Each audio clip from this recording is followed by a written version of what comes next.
Yo, what's up? It's me, it's Chris. It's Propels Talk. We here to talk about Dejounte Murray. We got the press conference. You know what I'm saying? We go review the whole thing. Before we get into that, took away. Gas for this. Get your money's worth now. Yeah. What's up, Chris? How you feeling, man? You do the intro wrong every time, bro.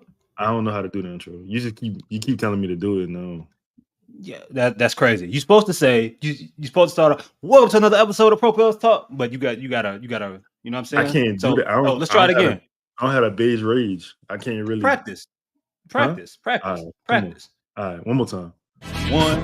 Gas for this. Get your money's worth now. Welcome to an episode of Propels Talk. This is Chris and Lito. Russ is going to join us pretty soon. I am taking the place of Justin.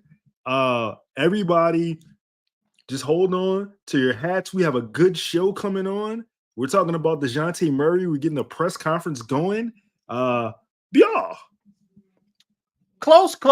Also brought to you by Scott Vicknair, Company Burger, like Crystal Hot Sauce. But listen, buddy, you are on your way. Couple more times practicing. You know what I mean? A little bit of you might need a few more attempts at trying to, perfect it and get your vocals right. You know what I'm saying? Your tones. Yeah. You know what I mean? But you almost there. You almost good and terrible. Yeah. For sure, man. For sure. Ross, what's up, man? Ross, what up, man? It's just not an impressive intro. It's just not. No. I don't know. I don't know where you started. And I appreciate Chris's optimism and positivity. Yeah. I don't know where you started, and so if this is progress, that's concerning.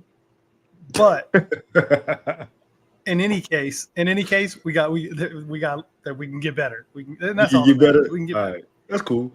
Hey, before we start the show, man. Before we start the show, let me ask y'all how y'all feel about this. So I just got this new top, and I wore it today for the first time. And I put this jumper on top because I got really chilly. And for the whole day, people have been looking at me and doing double takes. And every time it's happened, I've just been like, yeah, I guess I'm having a great day today. Tell me why I got home and looked in the mirror.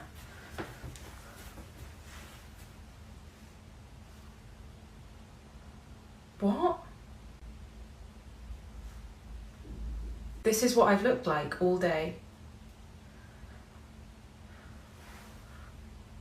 I can't do this anymore.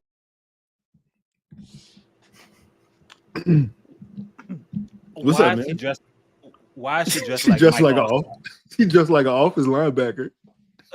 No, like Mike Allstott, like Jerome Bettis. Like why was that necessary? Imagine walking around. She doesn't have friends. Nah, dog. Nah. She doesn't have There's no friends. way you walking around. She ain't got no good. That was insane to me, dog. Hey, look. So look, man, we here to talk about the Dejounte introductory press conference. I don't know if y'all have seen it. I haven't seen it. I've seen clips in there, but I've avoided watching it because I wanted to talk about it in real time. Shout out Dylan, man. Hey, shout out to everybody in the chat too. You know what I'm saying? Everybody who always pulling up. If it's your first time here, we appreciate you. That's crazy deal. That's crazy. Look, man, we're gonna get into this press conference. I want to say before we talk about it though, did y'all see it? Bits and pieces. I have seen the clips. I've seen the clips that were posted, but I have not seen it start to finish. Oh shit! For sure. All right. You was watching Brandon Ingram highlights beforehand? Man, you gotta stay ready, so you don't gotta get ready. You know what I'm saying? You never know. That's what Chris was doing with those Agenta highlights. Just in case Agenta was making a comeback. That's all it was. Bro, how he gonna bag on me? And he watching Alexi Agenta highlight. Like you got that just like looped up for no reason. You're literally just sitting at home watching that. The Pelicans don't have a center. I gotta prepare myself just in case they make that call, bro. What do you want me to do? Look. Emeka Okafor was off the Pelicans, off the Hornets for what, like 4 years, and then made a random return like a few years later. You never know. You never know with this organization, this franchise, bro. Chris makes a good point. He makes a very good point.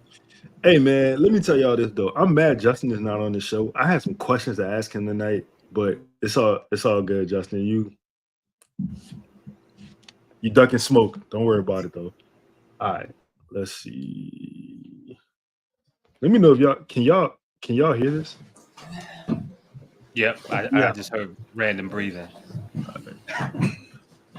Here we go. Willie, man. Look at Willie look like he about to save some Christian lives. Willie looks stressed. Let me tell you this. Willie looks stressed.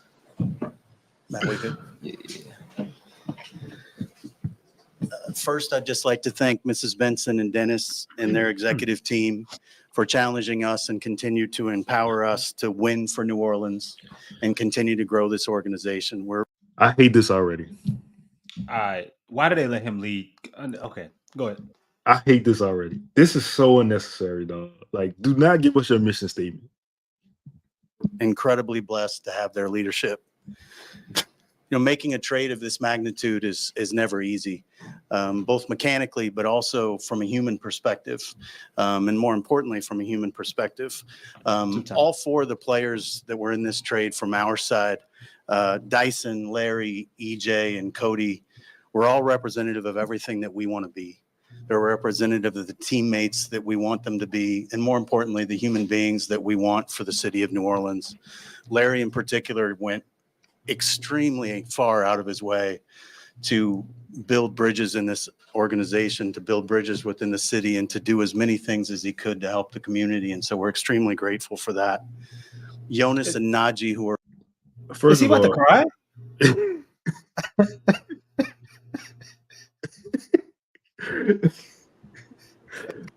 Is this about to bring him to tears? He's distraught. Look how Willie is looking at him. He is distraught. I want to give a shout out to Larry Nance. I want to give a shout out to Larry Nance for his efforts to, make the city better. We appreciate that. I want to know what does trading somebody from a human and mechanical side mean though? That's a question only Ross can answer. Gotcha. Okay. Gotcha. I always have to toe the line because I have another job, and that's important to me. But if you're around big organizations enough, you see that the people in charge almost have this lingo that they can call upon at any moment, and the words are different, but they're the same. This might have a little more of a basketball element, but it's just incredible the way this guy can say a lot of words without actually saying anything of use. It's incredible. It's a skill. It's a true skill. It's unbelievable. I find myself almost enjoying it because it's an incredible skill of where is he pulling this shit out of? It's not. I don't think it's rehearsed. Nah, I'm pretty sure nobody knew he was. Look at Willie Green. Look at Willie Green. They're wondering the same thing we are right now. But they're doing it. They were doing this in real time. Look at Dejounte's face is I don't know. He said, Dejounte, why am I here? He said from a human level, he's shit. I thought I was a human. I'm here to play basketball. I'm here to hoop. I'm here to hoop. We're also part of other deals, also represent everything it means to us to be a Pelican, and we're very, very grateful for their contributions to our family as well. At the same time, when you get the opportunity to bring a player of the magnitude of Dejounte Murray to your family, You absolutely do not hesitate to do that. It goes the family. We are incredibly blessed that this worked out. Willie and I and our coaching staff and front office group, when we got together in the offseason and talked about where are the opportunities for us to improve, the vast majority of those questions ended with one answer, and it was Dejounte Murray, a player who is a bona fide closer, an all-star, an all-defensive performer, somebody who's going to be a two-way closer, somebody that's going to be on the court for incredibly large playoff victories for us at the end of the game, and that's really meaningful to us. Coach Green, I know, is going to be tasked with quite a bit of difficult timing in terms of figuring out exactly how to make all these pieces work, and honestly, that's what training camp is for. Pause. What the hell did he just say? He said Dejounte Murray was about to be a part of what? Big playoff wins, man. Victories. Victories. Ooh. How little confidence did his words instill in that last piece around Willie? Like, it was words that didn't mean much other than to say that, like, I read through the lines there. It's like, yeah, well, I don't really believe that Willie can do this, but we do have some good players. Like, he's got to figure out how to get them all on the court. But like, oh, we'll see. Like, there felt like a disconnect in that piece for me. Dog, hold on, yo, what were we missing? Dejounte Murray. Oh wow. Is that Justin? Huh? No, I wasn't sure Justin was here or not, but I let it go. Can I just ask a question to you guys? Yeah. Because he said they had a lot of conversations this offseason that all ended with Dejounte. And look, I love Dejounte as a player. I think he is a good defender. I think he's a good offensive player. But the conversations and maybe that was just a polite way of saying of players that were available, like on the trade block, like his name was the one. But like, there were certainly other players that my conversations were ending with that I would have liked to have had on the road. No disrespect to Dejounte. I mean, I think he's great, but like, to say that all of the questions were answered by bringing Murray is kind of was an interesting statement to me. I mean, it felt like a lie, I guess, to a certain extent. But he lied to that man's face. I like Murray, but like that was just an unnecessary thing to say, I think. Dog, a bold-faced lie sitting next to the guy you just traded for. Y'all motherfuckers did not win 49 games and say, you know who we need, Dejounte. Y'all ain't do that. Stop.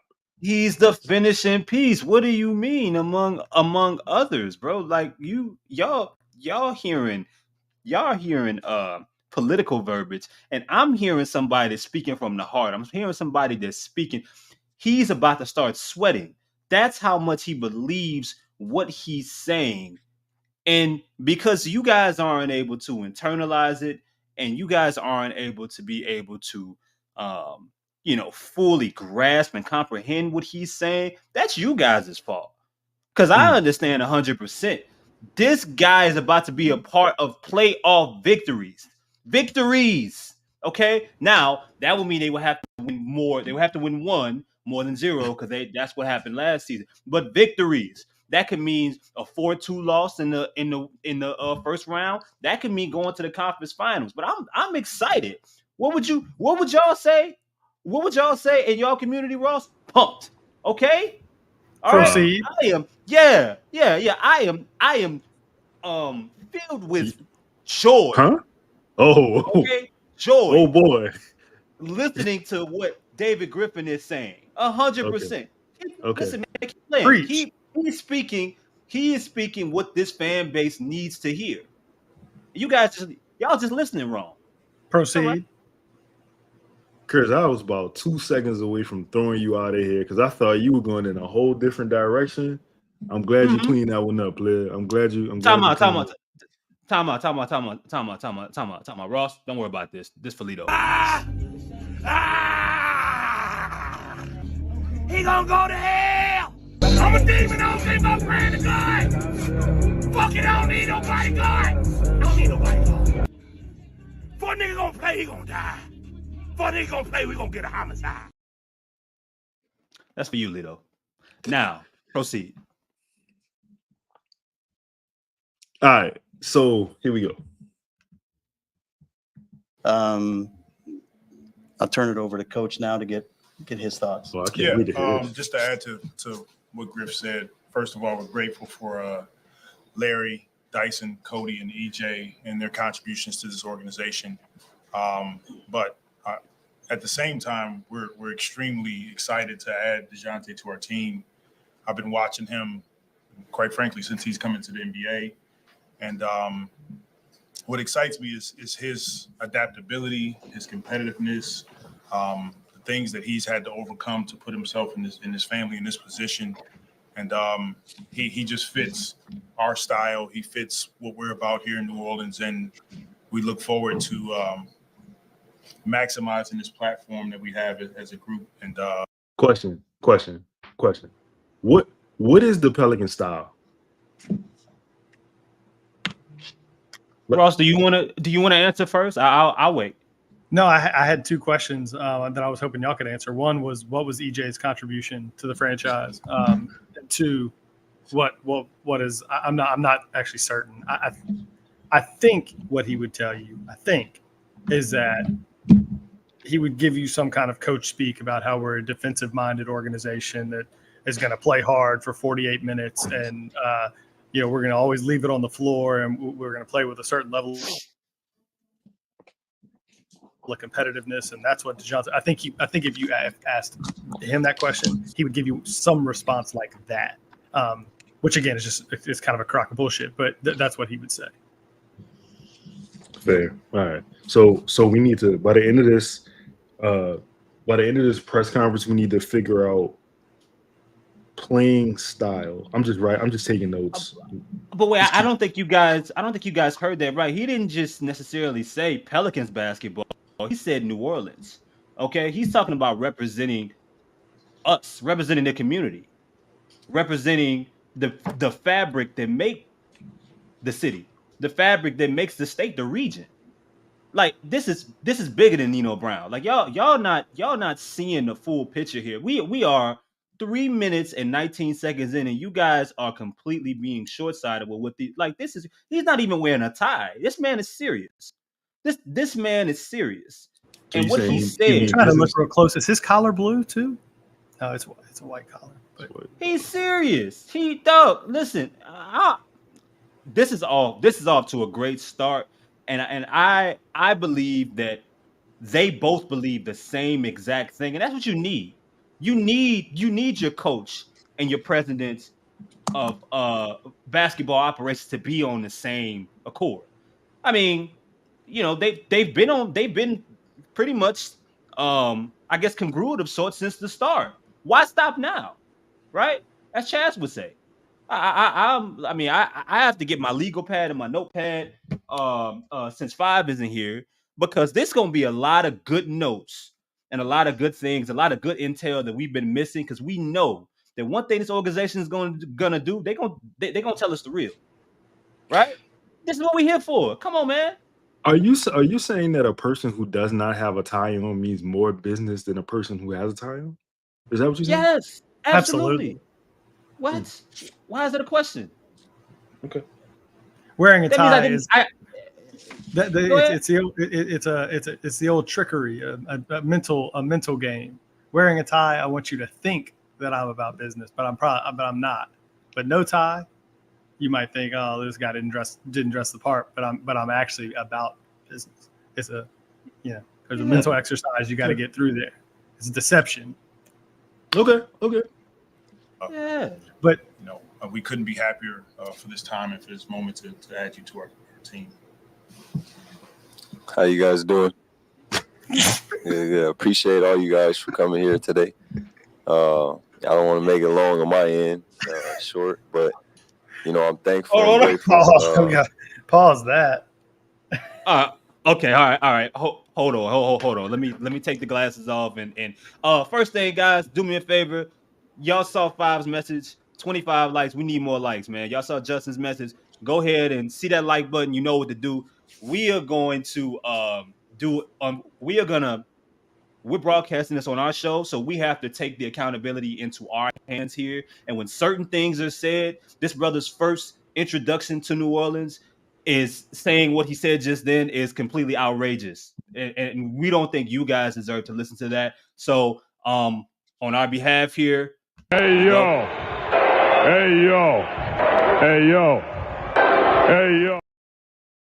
You know, Chris, I think it was very fair that you eased him in with the hey, yo, as opposed to going straight to the max punishment.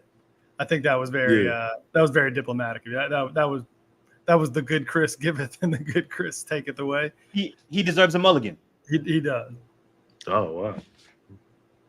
Okay. You know, just in this league, it's a business, so you always remember that. But you know, besides the business, you build relationships. And you know, when I came into the league, I had great veterans to tell me, you know, no matter how long you play in this league, you build relationships, and that's the thing that's going to matter the most. You're going to win games, lose games, all those different things, make money, all those things, but the relationships that will matter the most. And like I was telling Griff yesterday, you know, I'm a fan of the game, so just watching New Orleans play and how they compete, even when we played them from when I was in San Antonio to Atlanta recently, you see, you know, how competitive they are. You see they love each other. It's a brotherhood. And, you know, that was easy for me, of something to be a part of. You know, I work hard. You know, I stand on, you know, trust, loyalty, and just want to be in great environments. So, you know, this is an environment that I wanted to be in. I'm excited to be in. You know, more so it's all work. You know, I don't want to say too much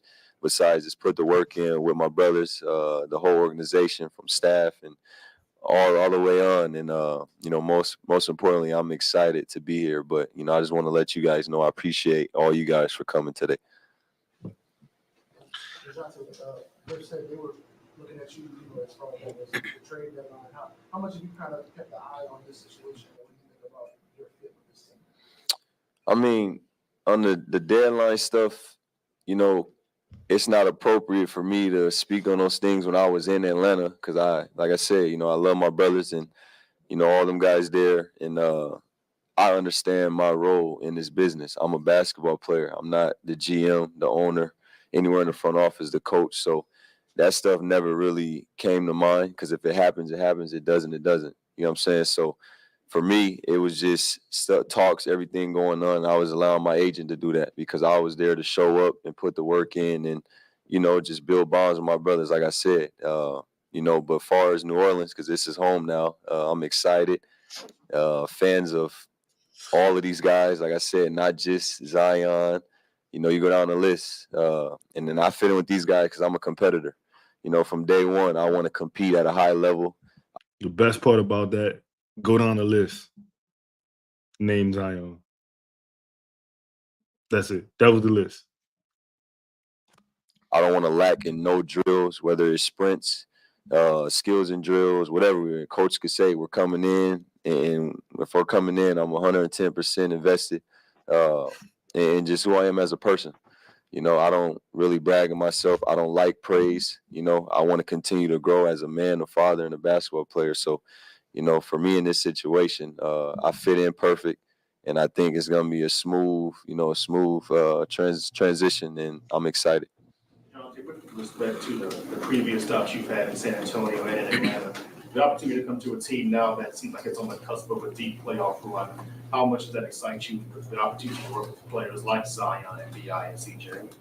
I mean, like I continue to say, I'm excited because you got a young group of guys who still have chips on their shoulders. You know, they want to win. You watch New Orleans play. Like I said, I got to compete against them. So I knew this was a tough matchup, just knowing that they were willing to compete, whether it was a Tuesday or a Friday, Saturday, it didn't matter. They were, you know, ready to compete. And, you know, a lot of shouts out to coach and his staff for always having them ready to compete and play together. And in this game, you know, to win, it can't be 1, 2, 3, 4, 5 guys. You got to have your staff and everybody on the team from 1 through 15, you know, ready to go out and compete at a high level. So, you know, like I said, I'm just excited to play with every single one of them. You know, it's going to be fun. Hey, is this the most talented team he's played with, in y'all opinion?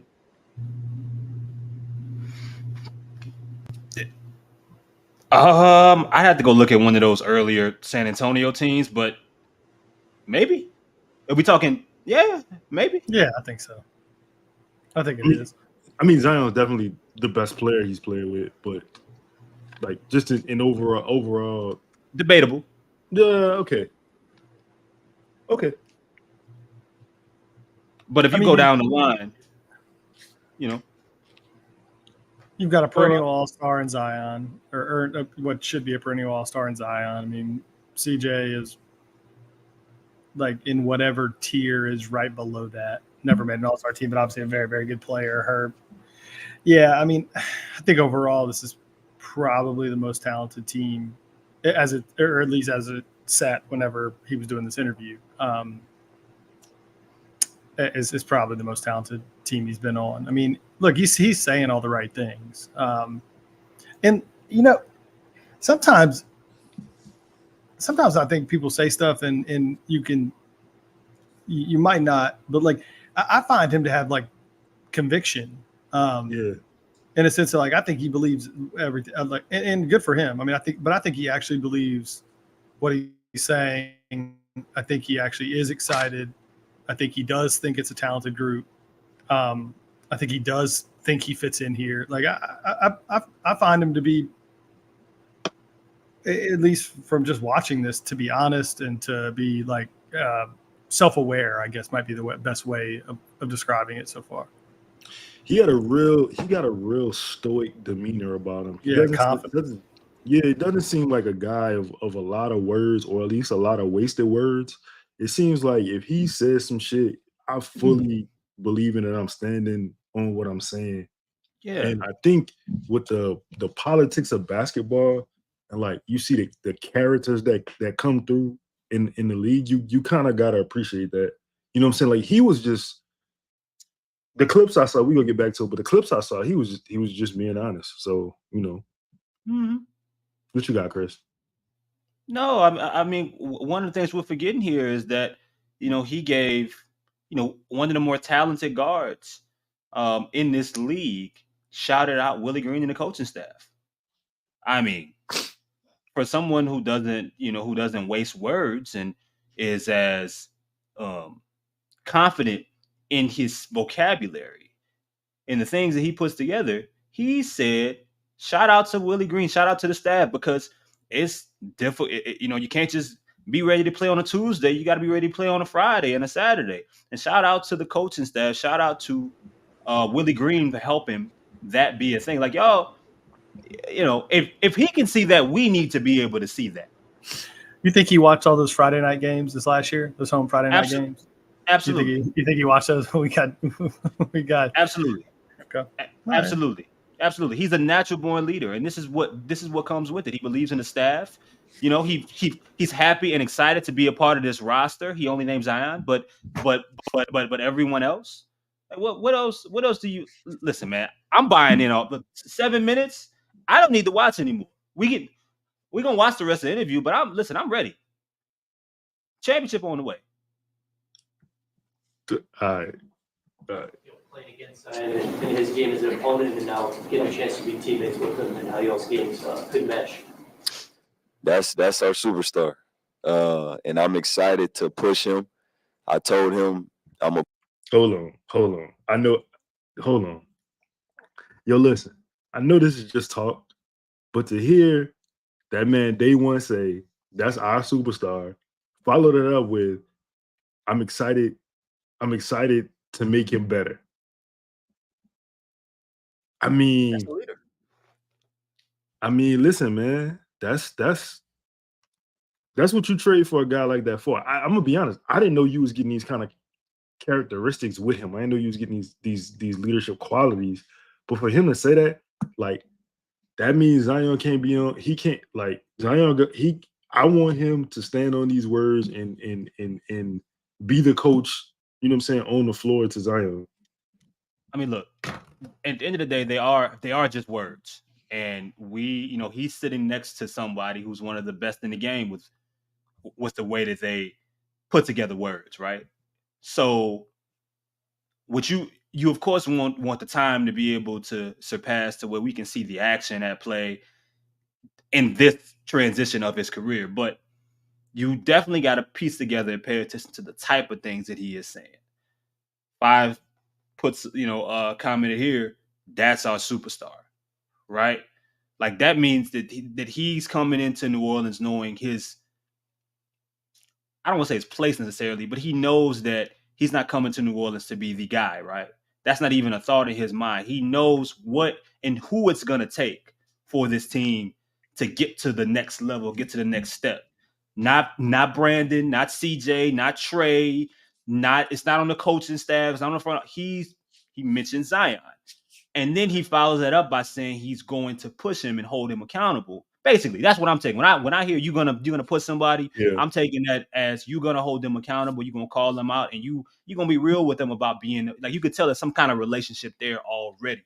Yeah. That's huge because I can't think of a player, and for sure not a player of Dejounte's talent since Zion has been in New Orleans, that you could really say would have the ability to say something like that, would be confident in saying that, and it's a part of you that believes that it could actually happen.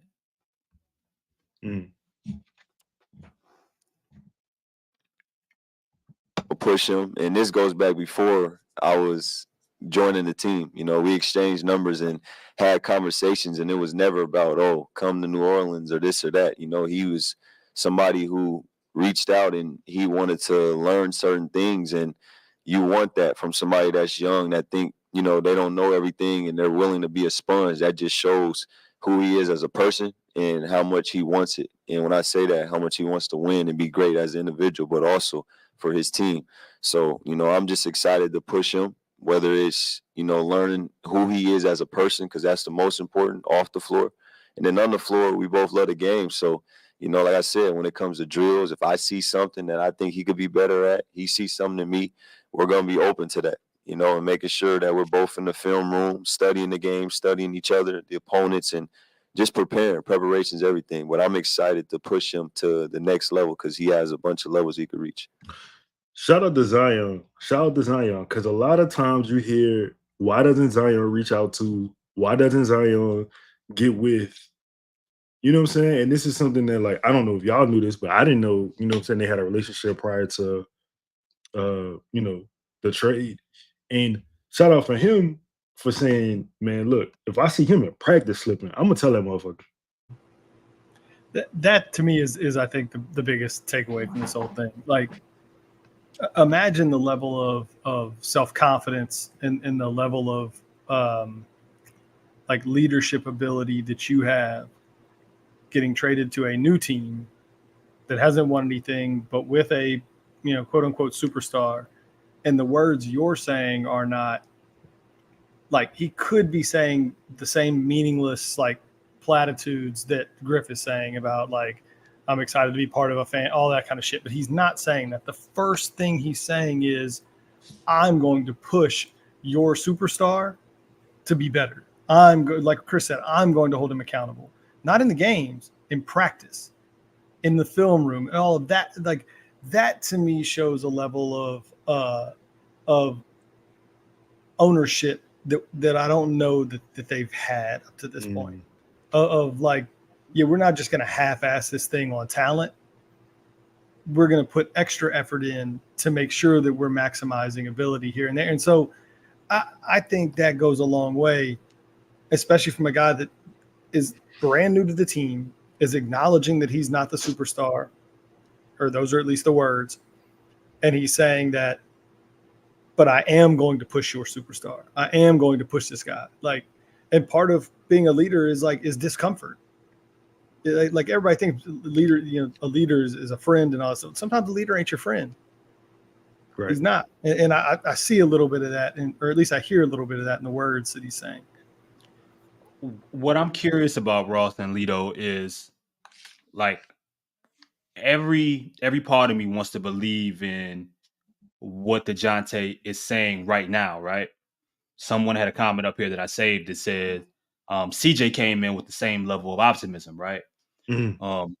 So I was watching something yesterday, and I'm not saying that Dejounte is this kind of player, but let's say like I think of Jimmy Butler going to Minnesota, right?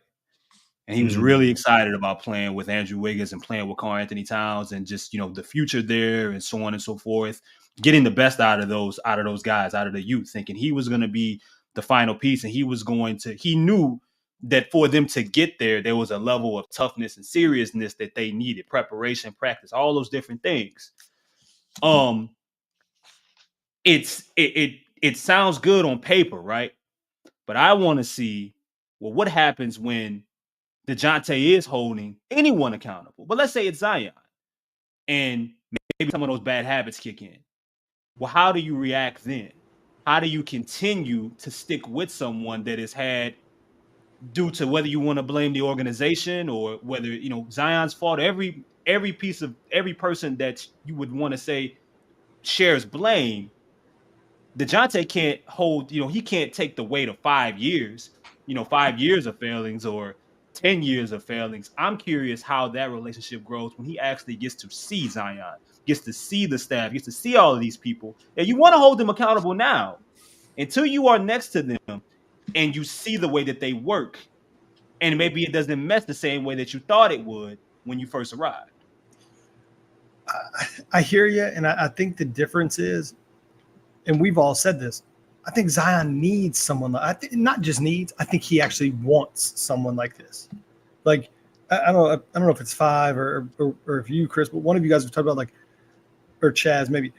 Like Zion is at his best when he's like being pushed either publicly in the news. You saw it this year. He got spit on and basically everybody shit on him for 2 weeks, and he played the next 2 months of the best basketball he's played basically. He played well under Stan, a guy that's not going to be like easy on you. I think for me, Zion is not your traditional leader. He's not a rah-rah guy. He's not a loud voice. I don't even know if he's a lead by example guy. I think Zion needs someone like this. He needs to be led. He needs to be pushed. And so for me, it's a little different. Like Trae Young might look at a guy like this and be like, yeah, man, fuck you. Like I'm an all-star. Like I'm the superstar. I don't need to hear anything you got to say. Like you're nothing, you're not better than me. You're not a bigger star than me. Take that to somebody else. I don't see Zion as that type of personality. I see him the type of personality that's going to welcome something like this. Because Dejounte's different than CJ. CJ came in with optimism, but CJ doesn't have a fuck you mentality like this guy. I see Dejounte Murray as someone that actually will push you, that will call you out, that will be uncomfortable. I don't know if CJ's that type of leader. I think CJ's more of a business leader. This guy's more of a fuck you, get in the gym leader. And I think for me, there's a difference. The difference for me is the rollout of the discipline. CJ is more of a tactician in playing a game through the media to talk to Zion. This man, I feel like he's gonna be in the locker room in your face, like, hey yo, you fucking tripping. What you doing? You know what I'm saying? Like you cheating me on drills, or you know what I'm saying? Like you're not giving the effort that we need. And like, listen, man, sometimes in life, you need somebody to just literally tell you to your face, fuck you, you tripping. This isn't no disrespect to CJ. I'm speaking in general right now. All of that, sometimes dancing around issues, like not really like getting to the core of things, it don't go a long way with somebody who needs to get talked to like that. You know what I'm saying? It's in one ear, out the other. Yeah, I'm FaceTiming Zion. He ain't answered. Nobody's answering. BI's not answering. That's kind of like a joke.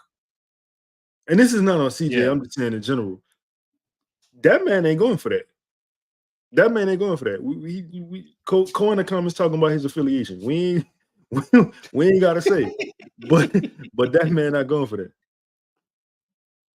I like that. I like that. That's more of a shout out to Miles, man. What's up, Miles? That's my dog.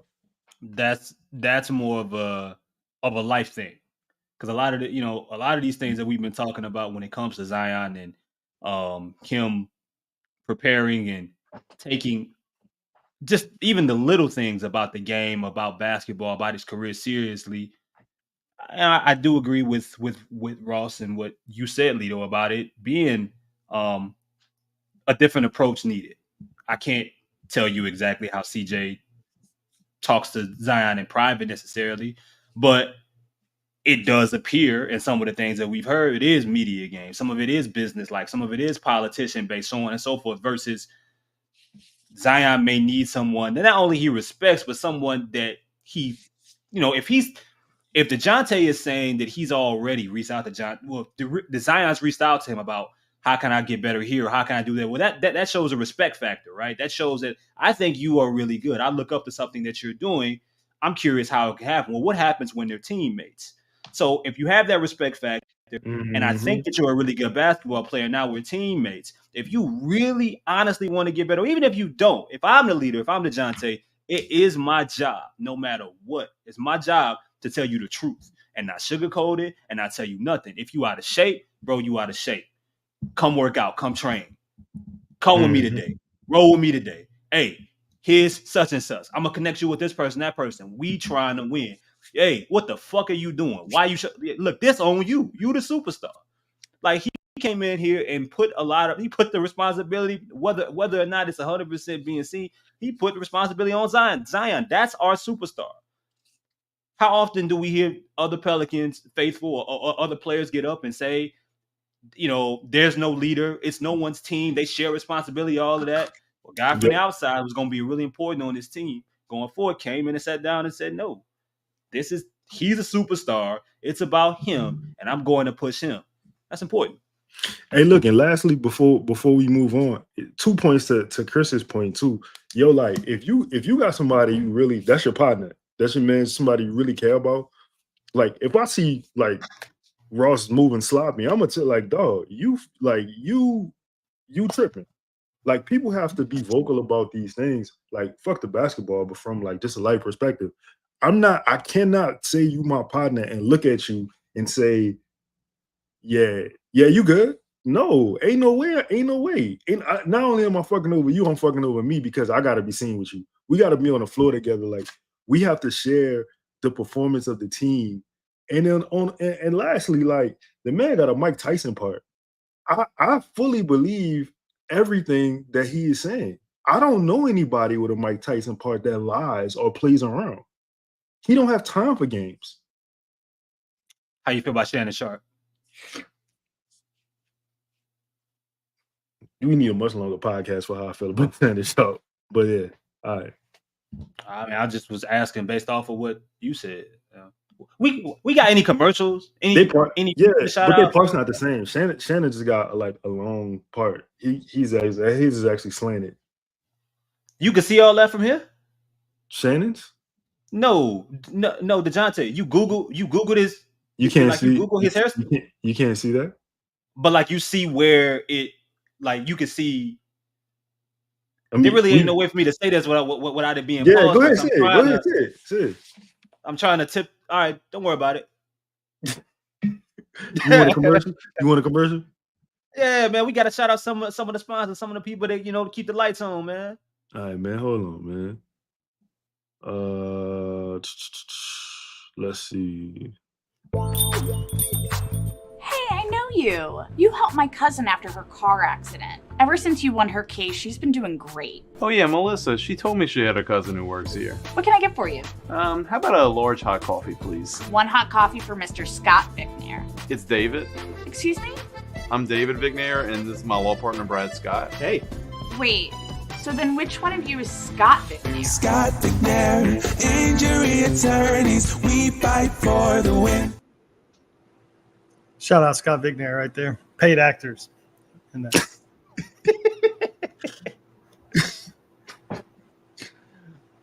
Never mind. All right. So we know what you bring on the court. What do you feel like you can bring to the locker room? I'm a leader, natural born leader. Like I said, I don't like praise. I don't like speaking on myself. I'd rather just allow everybody to see that. Once I walk in the locker room, before the locker room, I'm excited to see our guys in Summer League. I'll be there supporting the young guys, go to dinner with the guys that are there, the staff. I'm just excited. So, like I said, I'm a natural born leader. I don't know how to fake it or be anything else but that. Obviously, you've had experience being the main guy as the point guard on a team. How do you think your ability to orchestrate is really going to impact the offense now? Say that again.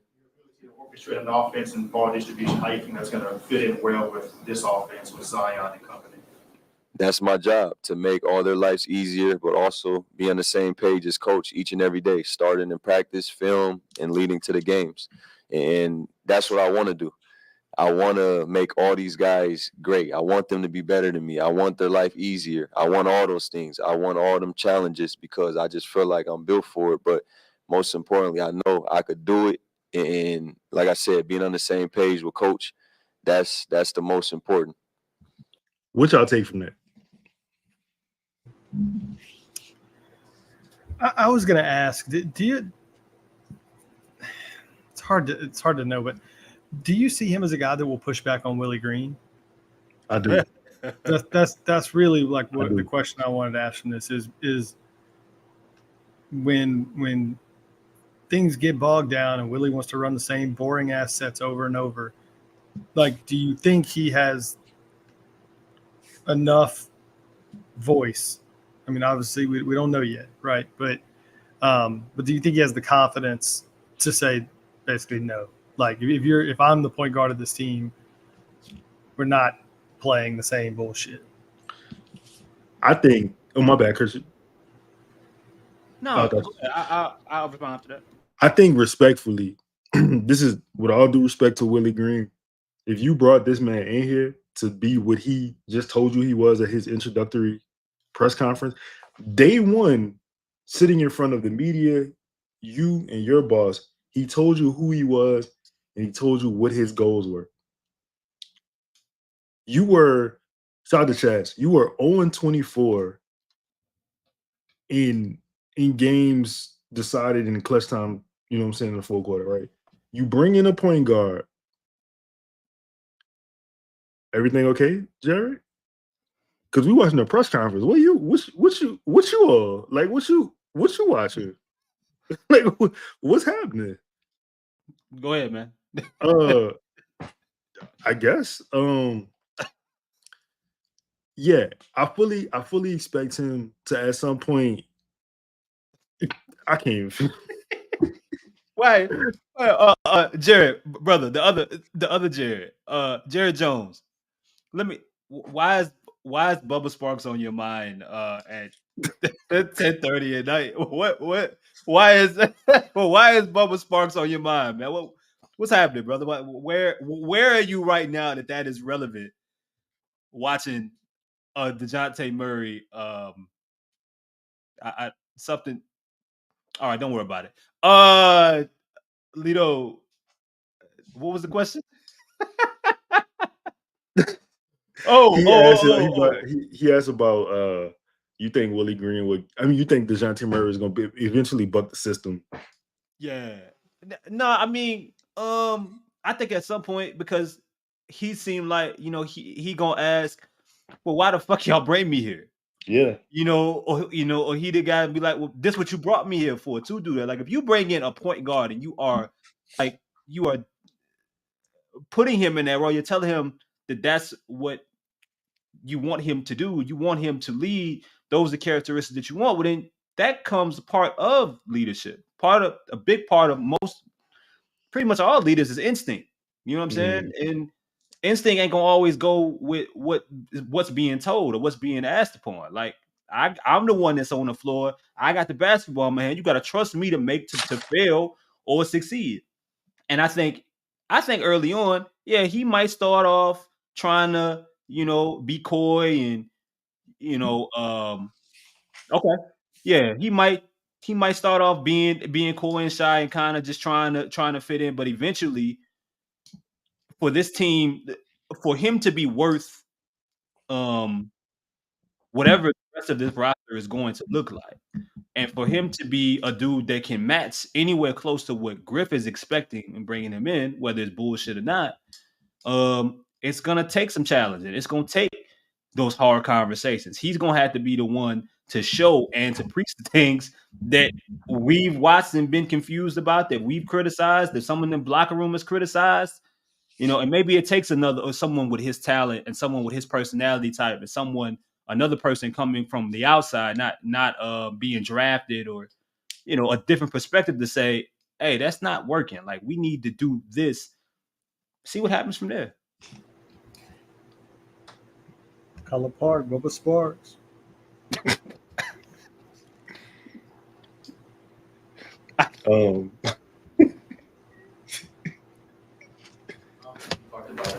How you two already built a relationship. How close have you and Zion grown? Jerry got a lot going on right How now. much closer do you think it'll be in the months leading up to the season opener? It was already love, it was natural, genuine, love from day one. Just knowing what he did to get here, how hard he worked to get here, what he's dealt with from everything. Just the light that's been on him, that's not easy. And I'm a fan of him. I'm a fan of basketball, but I've watched when he started blowing up in high school to now being his teammate. So I can only imagine what he's dealt with as far as the light, outside of here when it comes to him having to show up every night, dealing with injuries, all these different things. So, like I said, I just want to meet him as a person and get to know him, get to know his family. Because like I said, that's most important. If you listen to what I said in the beginning, relationships matter the most. So that's the most important to me because the basketball is our job. We get paid a lot of money to show up and do our job. And that's going to be the part where, comes after learning each other. But, I'm excited to push him. How important was it for you this summer to add somebody with Dejounte's skill set as far as a ball handler and a guy who can run the offense when the game slows down? I think somebody who could get clutch baskets was really a critical. Hold up. Why are coach not answering that? What was the question posed? I didn't hear Griff. I just heard the question. Maybe y'all heard. Did you hear Griff? Run it back.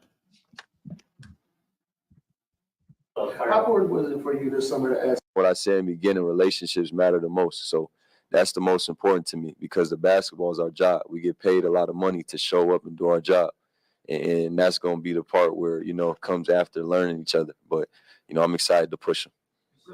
How important was it for you this summer to add somebody with Dejounte's skill set as far as a ball handler and a guy who can run the offense when the game slows down? I think somebody who could get clutch baskets was really a critical thing for us. I think we have quite a bit of playmaking, and obviously we have guys that are selfless, and they all want to make the right play. I think sometimes, and Coach and I and our staff have talked about this quite a bit. Bryson's in the back. We've talked about this a good amount. You can have too much ball dominance, but you can also have too little. And I think we ran into a situation in the playoffs where maybe we didn't have enough. And I think we're in a situation where we looked at Dejounte as a player that just wanted to win no matter what it took. When you're a player who can close games because you can get to a shot, and you're a player that can close games because you're going to get a steal and get somebody else a basket, that's invaluable to a team. So we look at Dejounte as having the ability to close games multiple ways, and that was important for us. You were asked a lot in the offseason about. Okay, hold on. Shout out to my dog. Shout out to Chaz in the building. Chaz, you probably can answer this in the comments too. Yeah, I don't know if you chat, y'all, please. Who was that question addressed to? Because I did not specifically know if it went to Griff. My other question is, why is Griff sitting there if Bryson is in the back? The general manager is in the guy who made the trade, right? Like, I've been saying for a while that Bryson Trajan job is a paper job. Mm-hmm. It's just on paper. And look, I'm not saying that from a place of any like inside knowledge. I don't know shit other than my personal opinion in terms of watching this shit pretty close for the last few years. That job is Griff is the one pulling the strings. He's the one manipulating things. He's the one, I think, taking calls and making trades. Clearly, that's why he's sitting up here. The other question, it seemed like even Dejounte looked at Griff. I think that was. I mean, they talked in. I felt like the question was designed around trade, not like on the court stuff. I mean, it seemed like they've all deferred to Griff as soon as the question was asked. So I'm gonna cut him some bail on that one. It does seem like the question was posed to Griff. You can't see where everybody's obviously looking. Where he's looking when he's asking the question too. But it does seem like it was to him. Okay. What was the second question? Lito? I had 2 questions. I think so. The first one was who was the question? Oh yeah, directed posed to, and the second one was why is Bryson not sitting up there if he's the GM? Okay. Yeah. He keeps referencing Bryson behind the curtain, like. Look, man. He's just listen. He's preparing Bryson for the same thing Trajan got, man. Listen, I'll take all of the responsibility. Like I'm Griff right now, right? I'll take all the responsibility. I'll take all the heat, all the flack. And when this is all said and done in a few years, you'll get a promotion too. Brilliant. Why aren't we looking at it that way? We're looking at this all wrong.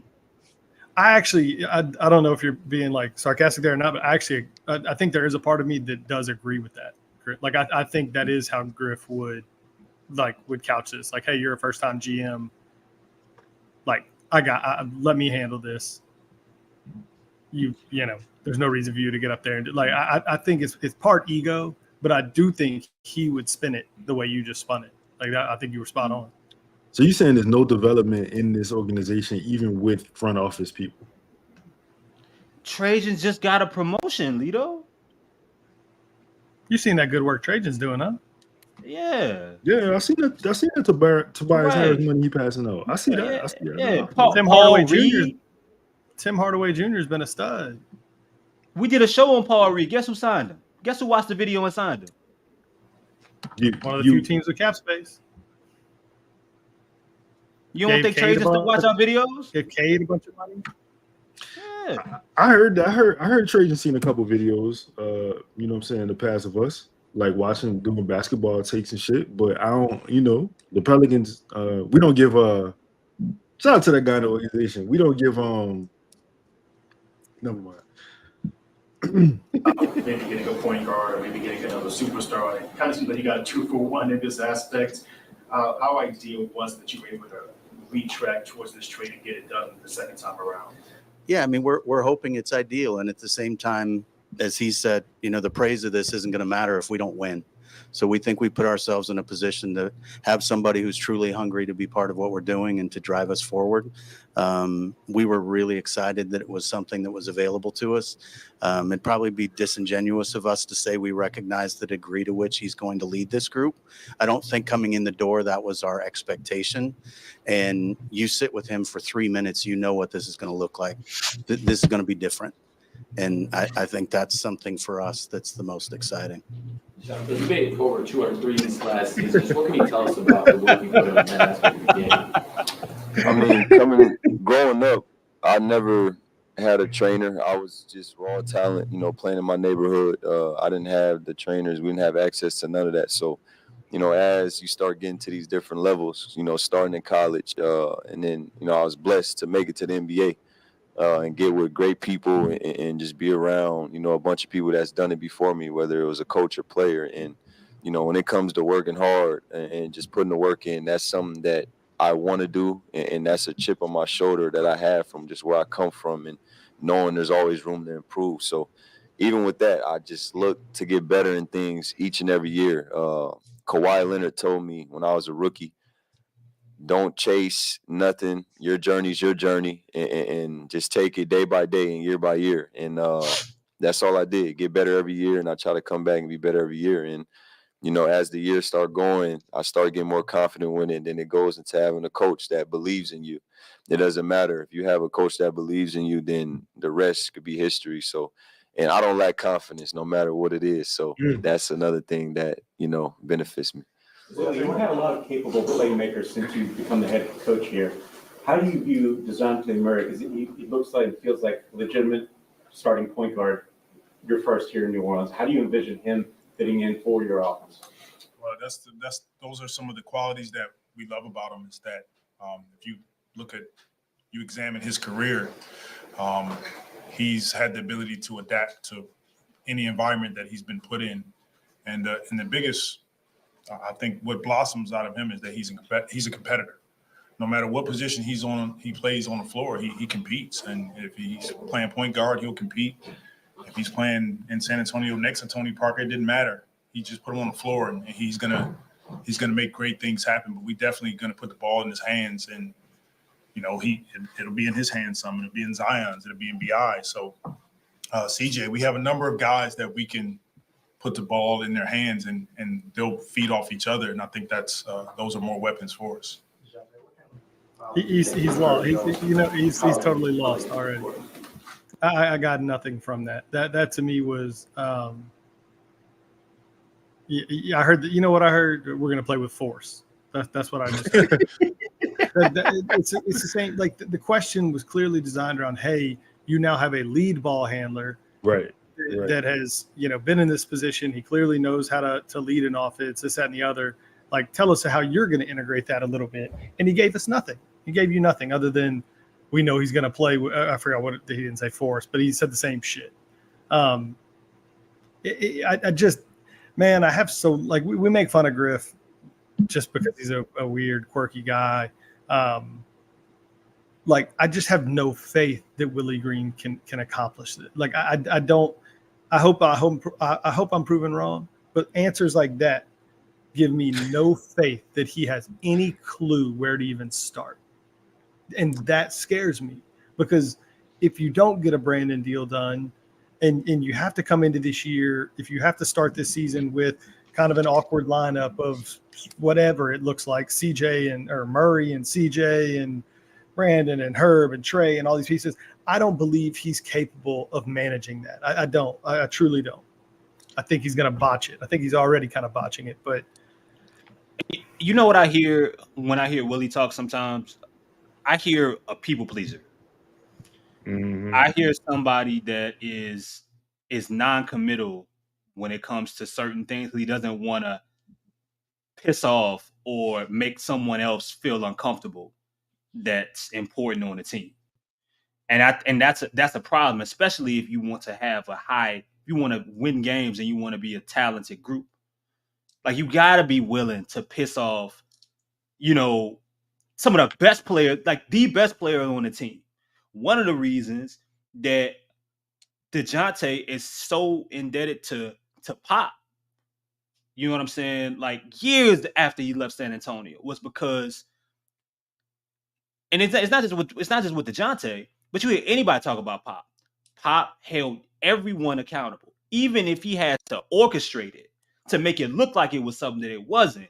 Everyone needed to know that they were going to, that you're not any better or any bigger than the next person on the team, and we're going to do what we got to do to win. And with Willie, man, you asked a simple question in regards to how do you feel about having someone, who can be a lead guard, and what does that mean, giving them the opportunity and their responsibility, so on and so forth. And you tie it back into the type of team you have. Well, that's not what they asked you. It's not about asking you about bringing in another talent and how it fits with everyone else. They're asking you directly about him, simply about him.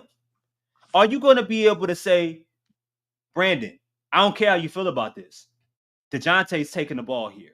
Zion, I know you just dropped 40, but I'm putting the ball in his hands right now. CJ, I don't care how many shots you made down the stretch. This is his time. I'm giving him the ball. Can you do that? And Willie he never seems committed and comfortable answering that, even in the press conferences. Just answer the question, bro. But do you think it's because he can't? And I think you're saying one thing, Chris, and I think I'm saying kind of the same. It's two sides of the same coin. Yeah. I think you're calling him a people pleaser, and you're right.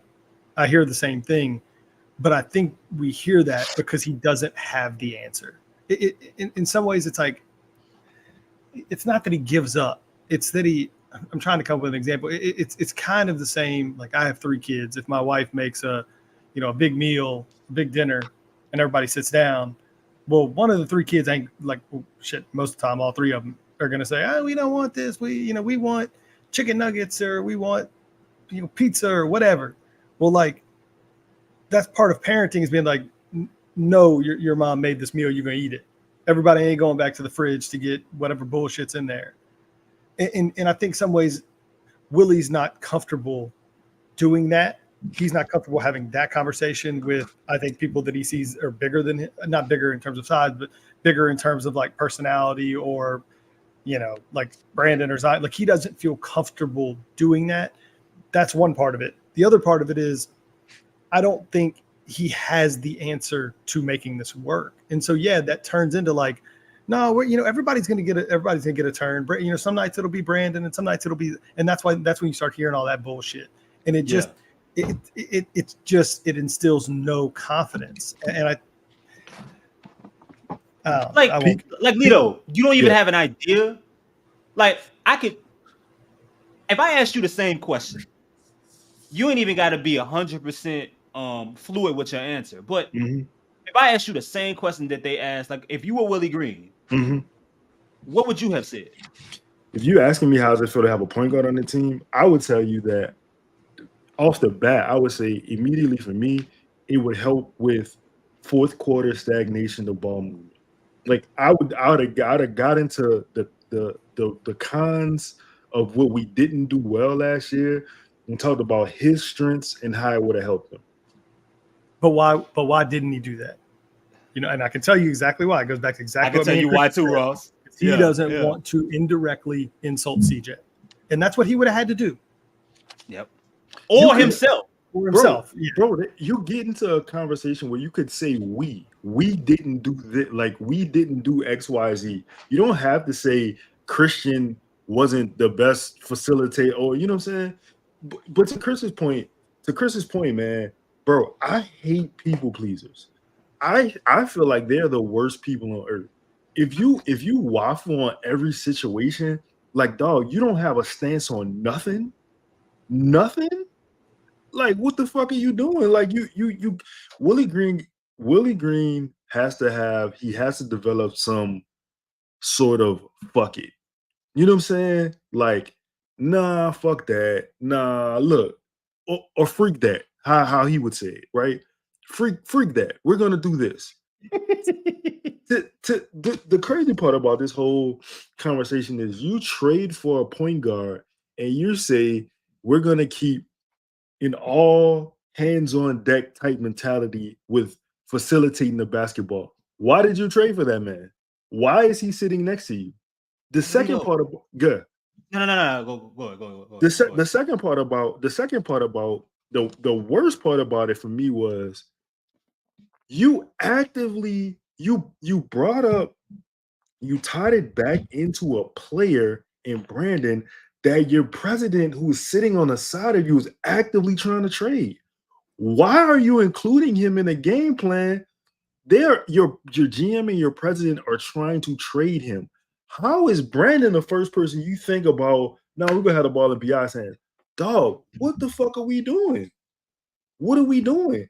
And to Ross's point, there was no nuance in that. There was no nuance in that answer. There was nothing there. It was he even brought up CJ again. Like why? And you know what? You know what would have been the easiest thing for a dude like Willie to say? He could have thrown himself to the fire, but he could have also been like the sympathetic figure of sorts. He could have said, you know what, he's gonna make my job a hell of a lot easier. You know? Like you could have, if he'd have said that, I'd be like, all right, I'm curious, like, what you mean by that? You know, he could have took that route. He's gonna make my job easier of giving him the basketball and letting him decide and dictate things a little bit more versus it being on, you know, some of our guys that are maybe better equipped to being in other situations or other setups without throwing anybody under the bus. Because if you go to CJ and you say, all right, look, we trust you. I trust you with the basketball in your hands. But guess what? Some of your best days was when you weren't the lead guard. You know what I'm saying? It was when you played off ball and you played on ball in some cases, sometimes not being the main distributor of sorts. You know what I'm saying? There's many ways you could have, but he could have simply said, hey, I tell you one thing, he's gonna make my job a hell of a lot easier. as I try to figure this out, as I'm still learning it, as I'm still growing, as I'm trying to figure out how to implement all these talents and get the best out of everybody. None of that. I do agree with Ross sometimes. I never want to call him clueless, man. I never want to call him clueless. I can't do that to that brother. I can't do that to any brother. I can't call him clueless. I can't say he don't know what he's talking about. I can't call him any of that. But it's just, it's like, how do you continue to answer these questions like this? You know what I'm saying? And just sound like you don't even know what they just asked you. Like, how do we get here? How do we get to talk about everybody else? How are we lost? How are you bringing everybody else back in this conversation? Even players that, like you said, Lito, are possibly on their way out. When the question is literally about the man that's sitting next to you in his press conference. You can't make this type of shit up, man. Like you really cannot make this type of shit up, man. I don't know. Hey guys, there's 192 people in here. It's got 83 likes. Like the ratio not adding up. Like somebody do something. You in here, just hit the like button for us. I'll say what Justin says. It gives you guys, it fixes the algorithm. So, when we go live, you guys will be able to know, you know what I'm saying? It'll fix your YouTube preference to basketball. And also, hit that bell notification. So when we go live, it's us. Ross, how was that? That was tremendous. Much, much better. I felt like that was confident. That was wonderful. Yeah. You sounded just like Justin. Look at see what a little positive affirmation does. You know what I'm saying? Yeah. I watched the film. I was gonna get better. Man, shout out to Herb Jones. He a real one. I reached out to him. I just got to get this out the way to clear everything. I reached out to him, and it wasn't my intentions to wear 5. You guys, my family, I was like, I'm gonna wear another number, and I asked him, do he like it or love it? And he didn't too much love it, and he was like, I'll give you 5. If 2's available, I'll take 2. And that's how that happened. And I ain't gonna say nothing, but I'm gonna make sure he's taken care of, because that's just who I am, Nah, they laughing, but I'm serious. Like, I'm gonna take care of him, make sure he's straight. But on the basketball end, he's legit. Hey, nothing is funny to this man, dog. He is not here to joke. Yeah, y'all laughing. But I just can't say that. You can't say that. Not twice. Why would he? Okay, we gave him a slap on the wrist the first time, man. Like, it just, Well, I thank the Lord. Well, I thank Coach Harbaugh. Fucking love you, man. Love the shit out of you, man. This is for you. Oh man. He's legit, and I want to challenge him. I want him to challenge me.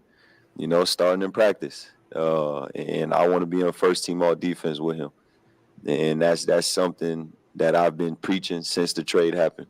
I'm excited to play with him, and like I said, I want to get on first all team defense with Herb Jones. Last year, you were very complimentary of Herb. What's it like just competing against him and just having 2 guys like you out there who can create turnovers? Man, I hate these questions. He's a dog. He's a competitor. He loves the game, and he takes pride in any matchup he has. So even if you go watch the Atlanta game, you see us going at it. You see us, chirping a little bit, and then after you just see us hugging and you see the love for one another, and that's what I love. That's what I can't wait to see in practice, because that iron sharpens iron, and it just helps your team. So to have 2 guys like that on the team, that's going to be – I was telling my family, like, we're going to be arguing on who's guarding the best player, because that's just something that I want to do. I want to guard the best player. He wants to guard the best player. So I'm just excited for his growth, his development. He's doing everything he's supposed to. I hear he's a great person, but I love to see it for myself. I want to meet him. I want to learn him and his family myself. And like I said, on the basketball end, you could just see his development. He continues to get better and better, and that's another guy's life I want to make easier and just help be great. About you being a closer, how much do you live for those last second moments? Build for it. That's all I can say. And when I say build for it, it doesn't have to be me taking the shot. I could create the shot, and one of my teammates, it doesn't matter who it is, gets the shot, I still feel like it's going in. and that's just who I am, and that's how I feel. I don't know how else to put it. Talk to me. Talk to me. I mean, he's making this press conference worth because it's like, why couldn't the question have just been, hey, Dejounte, what's it like? What's it gonna be like for you defensively playing next to Herb Jones? What is that gonna do for your responsibility and your activity level? When's the last time you played with a perimeter defender like Herb Jones, which goes into a Kawhi, which easily goes into a Kawhi answer? I mean, there's so many different ways to kind of ask these kind of questions versus asking, what's it like playing against Herb Jones? It don't matter. They're playing together. No one cares about what is it like them playing against each other. I want to know what Dejounte thinks about playing next to a talent like Herb Jones. How is he going to be able to be an even better defender? Like, damn, man, or even bring Willie Green into the conversation about what. Well, no, don't bring Willie to the conversation, but ask Dejounte about playing for a defensive-minded coach. Something. Ask about competition. It's so. But Dejounte is finding ways to answer some of the questions that should have been asked throughout his response. So shout out to him. Nuanced answers. God damn, this is bad. A lot of times, the point guard often is the reflection of the head coach on the court. What do you think about Dejounte's ability to be that floor coach for you whenever there's games going on? Okay. Yeah, he's already proven and done that.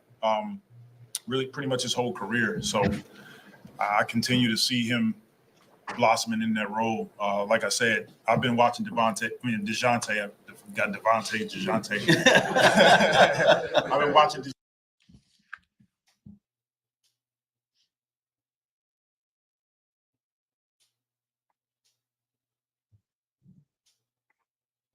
I'm embarrassed. I'm embarrassed for him. I am embarrassed for him.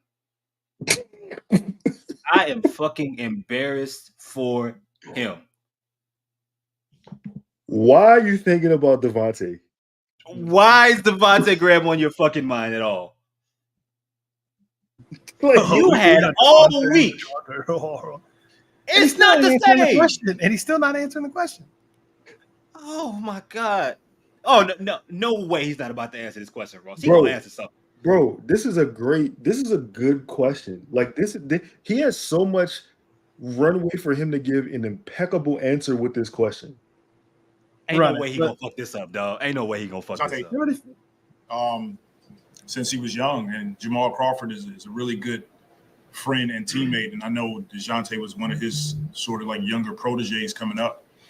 When he tore his ACL, I reached out to him, talked to him right away because I experienced the same thing. So just knowing what type of person he was, what he had to go through to get to where he is in life, I was always keeping an eye on him. I was watching his game, watching how he developed, watching his progression in San Antonio, watching how he played off Trae Young, watching when Trae Young was out, how he played. I've always been watching him, because my relationship with Jamal, because of just got love for guys in the NBA. And so when he gets on the floor, he's an extension of not just the coaches, but the whole organization and the community that he represents. And he's done that throughout his whole career.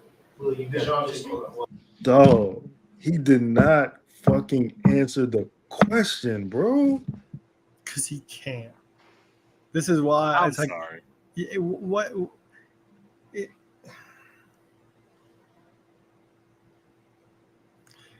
First off, and like, even if you're gonna give that type of even if you're gonna give the bullshit answer, don't say that somebody who's been in the city for like 5 minutes is gonna be a reflection of the city. Like, it just I get that there are words and all, but it's just nonsense. Like, why even say that? Like, it just shows like he's not even creative. Like, at least Griff can give you a creative bullshit answer. Willie can't give you the creative bullshit answer. Like, he just gives you this word vomit about like about playing hard and family, and like that's it. Like they asked you a direct question about having a floor general, a coach on the floor, and how that's going to how that's going to make your life easier, or what you're going to do to sort of help that, or how are you going to interact with a player with those type of capabilities. And he ducked and dodged every which way possible, including calling the man the wrong name. Like, what in the hell is he? What in the frick is he doing? The man brought up. Go ahead, Chris. Jamal Crawford, man. That man brought up Jamal Crawford. What does Jamal Crawford have to do? So, all right, he was gaining some momentum.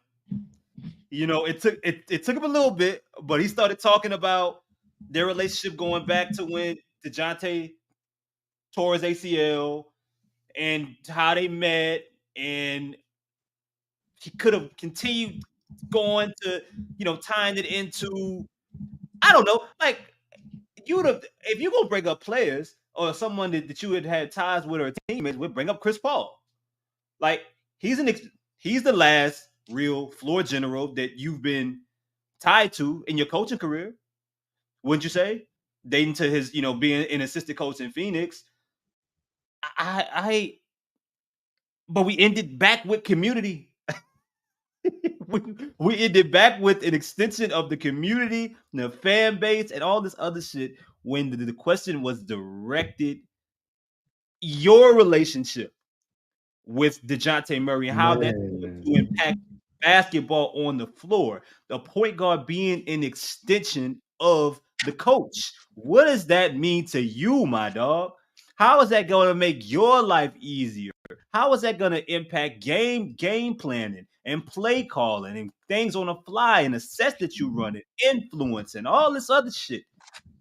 I would be scared to even ask a hella nuanced question, because what happens if I come up with this deep thought as question that I put all these, I want a basketball response and I get an answer about community and Jazz Fest. Dog, again, the runway to which he could have answered this question, he was so many, it was 360 degrees of separation that he could have taken this answer and given you, hey, look, man, I've been having the vision of XYZ running this team and getting us in and out of sets, running different acts. He could have brought up elbow. He loves elbow, bro. He could have talked about how, elbow could be run more efficiently. We could get better shots for XYZ. You don't have to work as hard now. I could, I'm a defensive first guy. He's the defensive first guy, included with her. Like, it was so many directions that you get, and you brought up Jamal Crawford.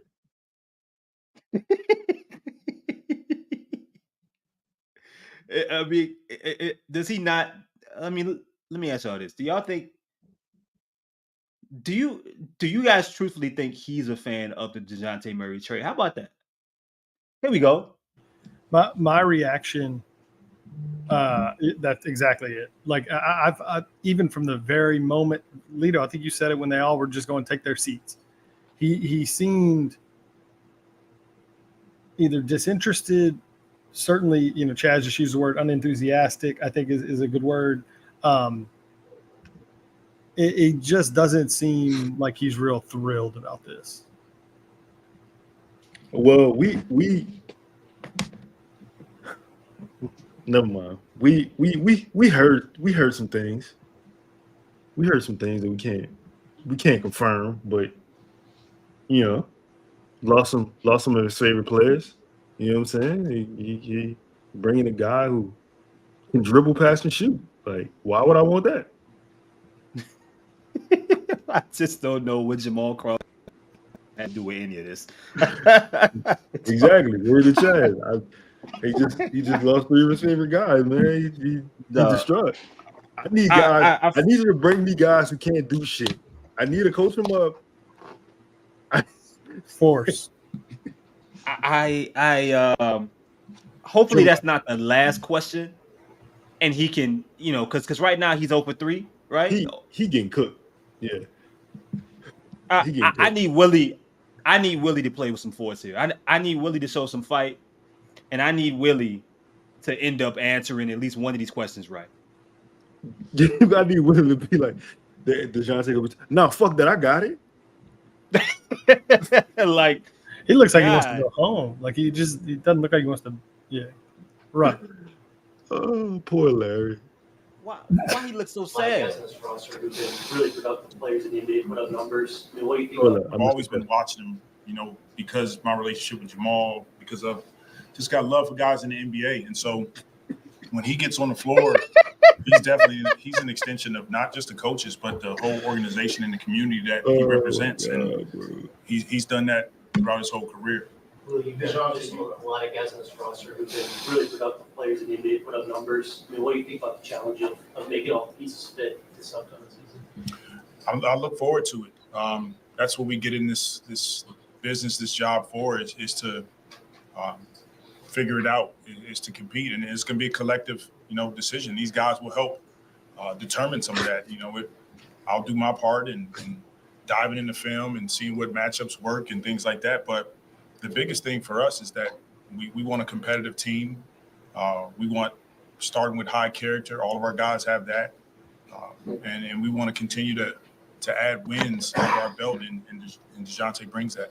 Willie, Dejounte is a high level rebounder at the guard position. Just what is that element going to do? It's going to be huge for us. It was something that we tried to improve on this season, but it's definitely going to be an added focus going into training. How did you try to improve on it during the season?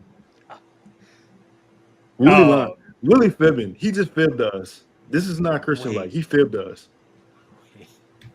Please tell me he got this one right. All right, let's see. Campaign, Dejounte, he adds to our ability to rebound from the guard position. You look at our team, there's going to be some times where we play small, and it's going to be to our advantage. But the key fundamental when you're playing small is you have to finish possessions, and it'll be pretty much a focal point going into training camp for us. Okay. All right, so my point guard can rebound. That's going to help us in transition on the other side of the floor. We already know with whether he's playing with CJ or he's playing with Zion, we know how deadly they are in transition. And Dejounte's going to allow us to get on the run. Have you ever watched him in the transition after a rebound? This was a guy that when he was in San Antonio was he was on triple double watch every night. Willie, hey yo, what are we doing? Chaz, literally, I was about to say these exact words, and in fact, I probably made that same face Willie's making in the same exact situation Chaz is talking. I just fibbed. Like, what are we doing? Ross, that face is I just fibbed. Fibbed. God. I'm a fibber. Lord, bro. Hey, Chris. Hey, I'm 1,000. Run that back, bro. Wait, Chris. I'm 1,000%. I'm 1,000% certain now that Willie Green has never watched Dejounte Murray play basketball. He just walked into the press conference like, who the fuck is it? Who is it? He just got love for guys in the NBA. Even wearing a tie. He just got love. Wearing a tie. He just got love for a bunch of guys in the NBA. Willie just left a U pastor meeting and was like, "Oh shit, what's going on at the arena?" It was something that we tried to improve on this season, but it's definitely going to be an added focus. Can I get a question again, too? Yeah. Maybe I'm tripping. Maybe it's I look forward to it. That's what we get in this. He's an extension of not just a coach. Of making all the pieces fit this upcoming season. I look forward to it. That's what we get in this business, this job for, is to figure it out, is to compete, and it's going to be a collective, decision. These guys will help determine some of that. I'll do my part and going to be a collective diving into film and seeing what matchups work and things like that. But the biggest thing for us is that we want a competitive team. We want starting with high character. All of our guys have that. And we want to continue to add wins under our belt, and Dejounte brings that. Willie, Dejounte is a high level rebounder at the guard position. Just what is that element going to do? It's going to be huge for us. It was something that we tried to improve on this season, but is definitely going to be an added focus going into training camp. And Dejounte, he adds to our ability to rebound from the guard position. You know, you look at our team, there's going to be some times where we play small, and it's going to be to our advantage. But the key fundamental when you're playing small is you have to finish possessions, and it'll be pretty much a focal point going into training camp for us. That's not what he asked you, bro. Hey, Ross, Chris, Chaz, chat. How do you try to get better at rebounding when you took the starting center out who had led the team in rebounds to play another guy the second half of 72 games, and you played him more minutes than a guy who was actually the better? How do you get better? How did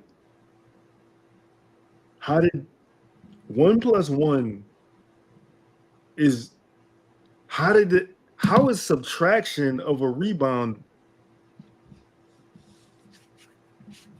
They tried to get better, Lito. He asked him about that was Schmidt, right? He asked him about Dejounte and how Devonte helps with rebound. Devonte is a high-level rebounding guard. How is he going to help the team? And you said, well, you know, we're making it a focal point on the team. I didn't ask you. I said, how is Dejounte Murray going to help you with the skill set that he brings? It's right there. Yeah, man. Devonte averaged 6 rebounds a game. What was it, last season? He's done that. You could throw out stats. You could throw out transition. You could throw out the way that you would like to play and how he helps there. You could throw out previous teams. Maybe bring up Alonzo Ball. Why not do that? You could throw out.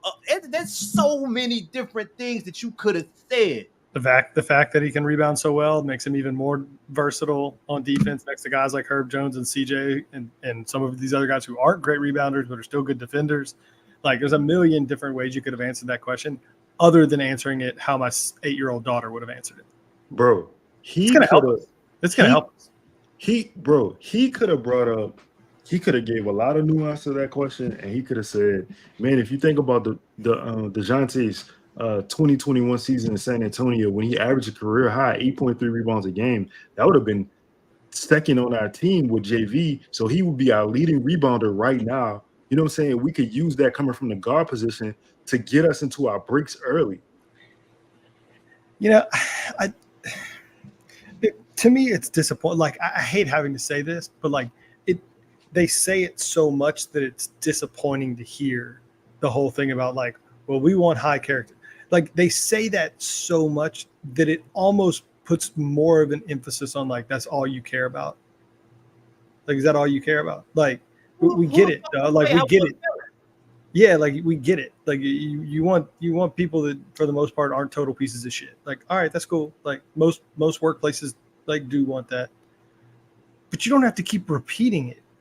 Like, it just shows again a lack of creativity. Like, there's so much about when you listen to Willie Green and stuff like this that it carries over to the way he coaches. A lack of creativity, a lack of quick decision making, a lack of willingness to adjust if something's not working. Like, it seems like, and I'm not called like I'm sure he's a great guy. I'm just referring to these specific situations. I just don't see a creative mind. And that to me is scary, especially when you combine it with it's also somebody who won't hold folks accountable. Like, I'm stubborn. And he's stubborn. Struggling to find the positives of an NBA head coach here. I'm struggling. Proceed. Yo, when you talk about like good players and compassion and high, you're supposed to be some shit y'all talk about in house. You know what I'm saying? Like, you're not supposed. It's like this is our business model, right? Like, nobody not supposed to know the blueprint of the business. It's just something we talk about amongst ourselves. When we go to this press conference, I'm aghast Dejounte's skill. You know what I'm saying? Like, we got him because X, Y, Z. He can do this. He can do that. There's nobody else on the like, you're not supposed to say, yeah, he's a good guy, man, good human. Man, fuck that. Like, or it's something you say after you win. like it's something you say when you're up on the podium, like after you win something, then you're like, yeah, not only are they good basketball players, they're also like good humans. Like they're but all you say it then. Like saying it now almost is it's like you're underscoring like, yeah, good people. Yeah. All right, basketball players, like, but that's not the focal. That's not the focus. Basketball is not the focus. We need good humans first. And it's like, what the hell are you talking about? Like the alternate, like you would, like who the fuck wants felons? Or like, I mean, of course you want high character players. You want as many as you can. I mean, of course, that's the easiest thing to fucking think of. Like, yeah, sure, everybody would want that. No one's asking for people, like, you know what I'm saying, to have parole violations and like no one. I wouldn't mind. Yeah, like I take job. Like I would take job. I wouldn't mind. Like, I understand. But that ain't what the Grizzlies said. When they drafted him, they're accepting of it now. Right. You know what I'm saying? But no shit. Like, I mean, and how the fuck do you know? How far you think these background checks go on these people? He talked to Jamal. Okay. Oh, okay. He's talked to Jamal multiple times about a variety of players in the NBA. He knows. Relationship with Zion already. You have a relationship built in with Coach Green, and of course, David Griffin's already expressed the desire to have you on the team. How welcoming do all those factors come into play when it comes to you feeling welcomed and at home in a new area? That was a question? The fact that you have all the relationships already built in, like how welcoming does that feel? I mean, it feels great. Just them welcoming me, not just me, welcoming my lady, our children, my brothers. Everything's been smooth. Like I said, from afar, I could see the family, the brotherhood within the players, but just the family with the organization. And everything's been great, for my family, whether it was finding houses, finding schools for the kids, and just communicating. It's been great. So, that's a great sign, going into a new situation, but at the end of the day, I know how to adapt in anything. Like I said, natural leader, not just for the sport I play, just me as a person. So, we're excited. Me and my family's excited, and we appreciate everything and everybody. And like I said, we're here to build. You talked already to Zion. You mentioned Herb. How many of your other new teammates have you talked to? And more importantly, have you already started thinking about what you guys want to do during the rest of this offseason? Like, are you thinking about in your head, organizing the guys, getting together, all that type of stuff? I can't forget about B.I. That's my brother. We go back. We're the same high school class. We was at All-American camps together. So we built a relationship in high school. And that guy, he's a great person. He works hard. He wants to win. We've been communicating. He was actually somebody that called me in the morning before this even happened and asking me, like, you think it's going to happen? And I had no clue. I'm like, what are you talking about? And then obviously later in the day, I get traded to New Orleans. But, I'm excited about all them guys. I talked to Trey, Jose's situation. I don't know what's going on with that, but I've talked to him, been talking to him. So a lot of these guys, you recognize real no matter where you're at in life. And, I've been fans of all these guys. They've been fans of me as a person, a basketball player, and we communicated. But, obviously, I'm excited to get to know all of them. And like I said, push all of them, but I want them to push me too. And, the rest, like I said, it starts in Summer League. Everybody, whoever shows up, we're going to get together, support the guys, go to dinner. And we're just going to continue to plan because it's going to start with that translate to the court. How San Antonio traded you after your best season there. And then I think this past season was your highest scoring average of your career so far. You traded again. Is any aspect of that difficult? And how does it inform your perspective on the profession you're in as you enter this new chapter? It's a business. It's a business that I stay out of, like I said, when it comes to the front office and all these different things. And, you got to realize in NBA you have to win. It's not on one player, but, you always got to do what's best for your team. And, sometimes those are hard things. And I understand that. Like I said, I understand the business. But, for me, I keep the main goal is the main goals and everything we're supposed to stay. And like I said, that's working hard and being a great person. And that's the same thing that I try to tell young guys coming to the league, control what you can control. And, San Antonio, Atlanta was Atlanta. I'm in New Orleans as a Pelican, and I'm excited for that. And that's all that matters. And there was already a great team. There was already a great team to win 49 games and, go to the playoffs. That speaks for itself. And I'm excited to come, like I said, help these guys. They help me and just, build something. You want to build something. And like I said, though, they were already a great team, and I'm excited to come help, the team get better. Yo, the question, I don't know who asked the question, but the question is San Antonio traded you after your best season, right? It's kind of crazy when you think about the position the Pelicans in now with not being able to move BI and possibly having to attach multiple picks in that situation. We were texting earlier. This has nothing to do with this press conference. We were texting earlier, and I was saying if you're not looking around trying to get the temperature on your players around the rest of the league, I don't really feel like you're doing your job. Like, not to say you're trying to trade X player, but I think you should know what the league feels about him. In his case, right? Like, they traded their best player and ended up trading Derek White for whatever they got back, ended up getting Wemby, right? And they in a rebuild, but like the picks and all the other shit they got from him, again, had nothing to do with this, but I just thought that was interesting.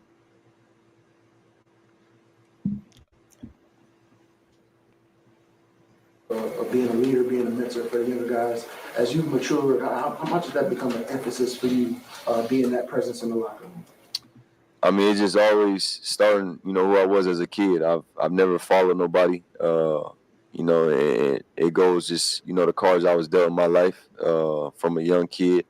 I've always was the guy that just did my own thing and tried to do the right things, always being smart and just being a natural leader. I never, like I said, I can't fake it. I don't know how to be nobody else but Dejouonte. And, coming to the locker room, it ain't me necessarily coming to saying, oh, you do this or you do that. No, I can't tell Zion to go work hard and I'm not working hard.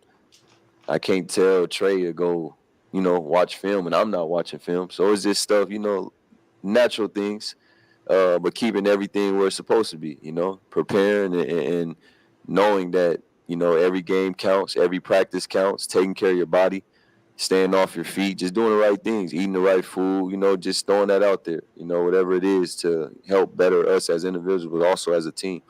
And I think that's all that matters. What do you think about the potential to put Dejounte and Zion in a pick and roll? Yeah, you want to talk about it? Okay. Get to that. That was a lot to unpack in that last one. I don't like words matter, and he said some pretty pointed things there that I think are important. Like it takes a certain type of person to, in a public forum like this, in the NBA, a league full of dogs, to sit there and continuously say, I'm a natural born leader. He's different. He's different than the other folks that we have in the locker room. Like, I feel very confident about saying that. And the fact that he just said the words he just said about eating right, watching film, Trey, working hard, Zion, that's not just a coincidence. Like, he's not just, I think there's a plan there that I appreciate. It's almost like we just watched a movie, and we had to wait until the end for something good to happen. Like, we've been kind of making this press conference go along by ourselves here, but that's the, like, finally we got to something that I think actually something that I hadn't seen posted anywhere, to be honest. Like, none of the highlights or clips that I saw. This is my first time actually hearing this part, but this is something that I think is most important, because not only does he mention some of the eating habits, not only does he mention the resting and staying off your feet, he mentions the film, but he points the finger at himself. He says, how can I tell you to work harder if I'm not working harder?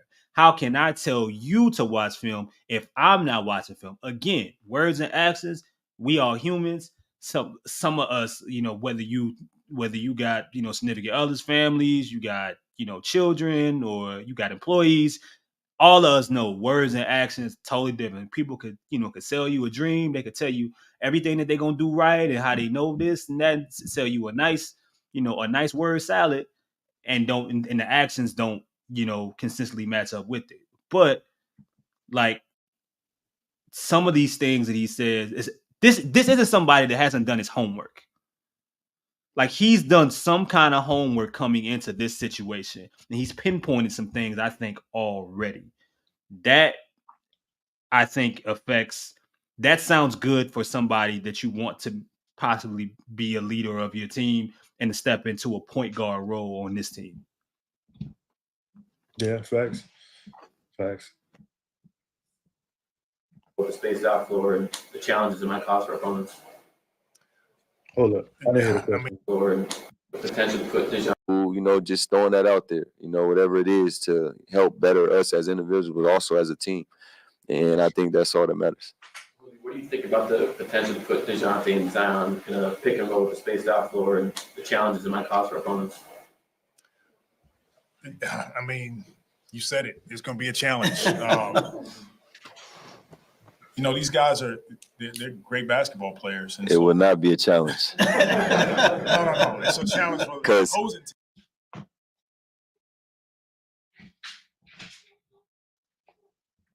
Okay. Not for us. It'll be a challenge. He already challenging him. He's already challenging. Bro, first of all, my head hurts, dog. You know what? I got just exactly what I expected from Willie. We knew exactly. We knew he'd botch it. We knew he'd fuck it up. I got everything. Like, Dejounte gets an A+ for his effort in this bullshit exercise. Like, the fact that he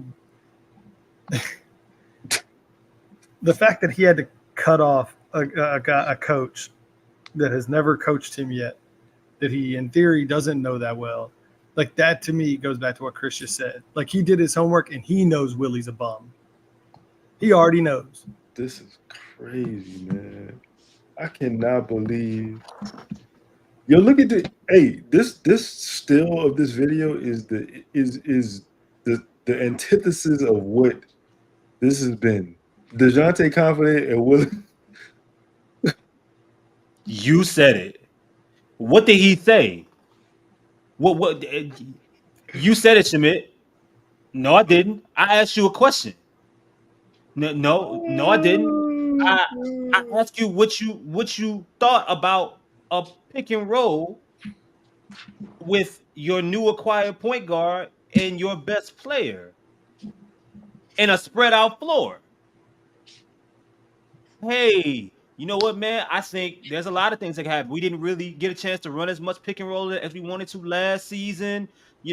Anytime, we get Zion and, included with the action. And look, you add Dejounte's ability as a dribbler and as a manipulator, his mid-range game, his floater, his ability to stop his. Oh my God! Like, there's so many different things. The lob threat ability of Zion, man, with shooters in the corner. And we can have season, and then you throw in the amount of shooting array that we have and options that we have. I mean, the options are, they go. I mean, they're unlimited. It gives Zion the opportunity to get better as a screener. He'll never say that, but oh wow, man. Hold on, man. Or the challenges it might cause for opponents.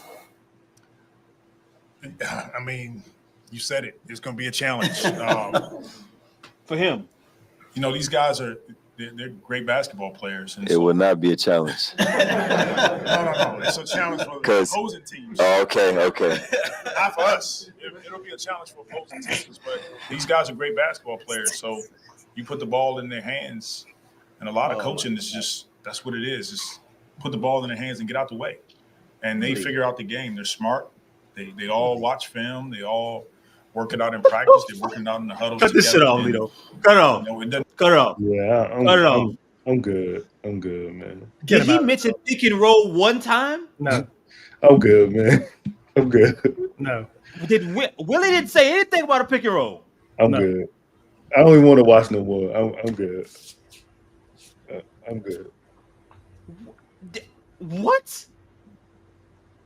You couldn't even fake. Like, yeah, man, when I was in, when we were back in Los Angeles, when I was back in Phoenix, hey, man, I got a chance to play. You could have said so many things. Yeah, when I watched Dejounte on film, he's great in the pick and roll. You go back to San Antonio days, you go back to some of the things he did, with Atlanta and their system. Some of they're great basketball players. They'll just figure it out. You just put the ball in their hands and let them play. What does that have to do with how excited you are about a pick and roll? You couldn't have asked that in more of an elementary way. I just got so tired. He's lost. Guys, he doesn't. He can't answer the question. I can't give him a pass because I don't like. He doesn't have answers. He doesn't. I don't think he. I think this is above his head. I truly do. I don't think he's equipped to. I think he is underqualified for this job. I think he has no clue what he's doing. I don't think he has the answers. I don't think he's the coach that'll lead this team anywhere. Like, it's embarrassing. As far as a press conference can go, this is embarrassing as it gets. Ross, he couldn't. I understand what you're saying, but you mean to tell me a dude that played in the league for 10 years and has coached for 5 years now and has been playing basketball his whole life? You telling me he can't formulate a simple answer about a pick and roll? I don't know. You just saw 27 minutes of it. I didn't see him do it. I didn't see him formulate. You said it. Formulate a creative answer one time. I can only go off. You said it. You said it. No, I didn't. I didn't say anything. I asked you a question. You said it. What? What did I say? Man. Yeah, it's gonna be tough. I'm embarrassed. It always have to be complicated, but if it's a pick and roll with Dejouonte and Z setting it, that's a problem. If it's a pick and roll with Z handling Dejouonte setting it, they got to make decisions, and so it's going to be a challenge for teams with the guys that we have, and it's for us to continue to figure it out. It doesn't have to be complicated. At least he said pick and roll. At least. But if there's a pick and roll with Dejouonte, I truly think there's got to be something more here. There was such a level of disinterest and just almost annoyed to be there. I don't know if Griff told him, like, I don't know, man. Like this was a pathetic, absolutely pathetic. I'm tired though. This part. I'm tired. Like I'm I can't be getting this worked up over a damn press conference.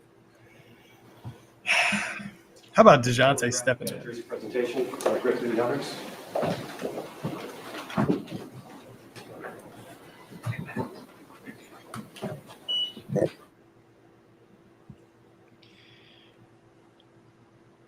And that is it.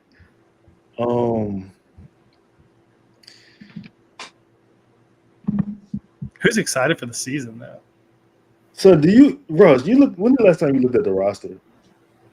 5 hours ago. Oh, okay. Yeah. Well, you know.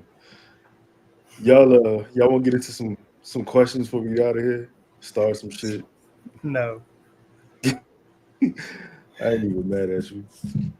It's 11:30 and I just watched our head coach stumble over like the most basic basketball questions. Man. We don't know who the starting center is. Carlo still sucks. Like, we'll see how the rookie plays in summer league. You got what else? What probably got asked? Let me see. You got anything else for me? What other questions you got? While I'm firing them off. Let me see. There you go. He has built more chemistry with a superstar on Monday. Yeah, accurate. I always in the back of my head thought, like, it's one of those things we were saying about holding people. Like Brandon didn't want to hold Zion accountable. He wanted Zion to not be good.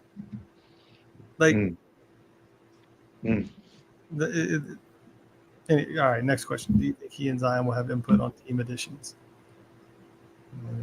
I don't know. Griff is an absolute egomaniac. Chris, what do you think? I mean, I think Zion has the cachet to, if he wants to, but he doesn't strike me as that type of personality. Yeah, Ross, I don't even feel like answering questions. Yeah, I mean, you said it, Ross. You said it. Like,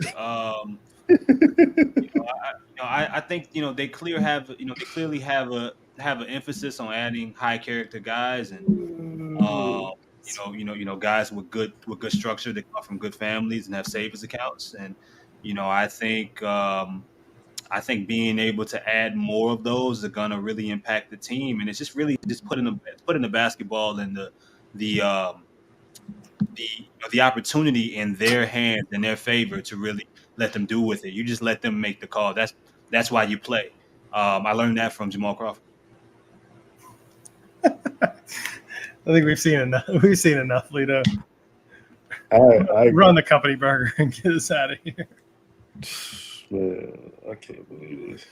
Company Burger is the official burger of Propels Talk and Boot Crew Media. Located at 4600 Ferret Street, Company Burger has been locally owned and operated for 11 years.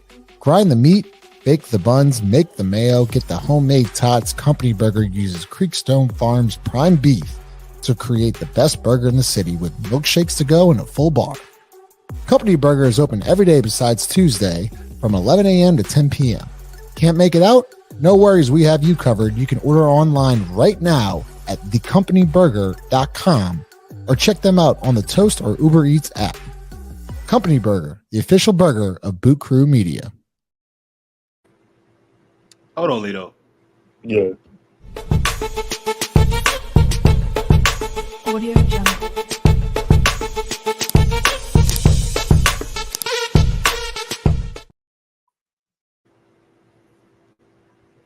Best song in sports media right there. You said it. He said it. I talked to Jamal Crawford, and when he tore his ACL, I really love NBA guys. It's gonna be a challenge. I'm talking about the other team. Yeah. Because I've been seeing him play since high school. I heard his mom can make red beans. She's a good person. Huh? I don't. No, I've never seen him play before, but I think he's a good person. I'm looking at him and I can see that he's a good person. Basketball don't matter. Just give him some money. I feel like his heart is good. Does his heart beat? Sign him up.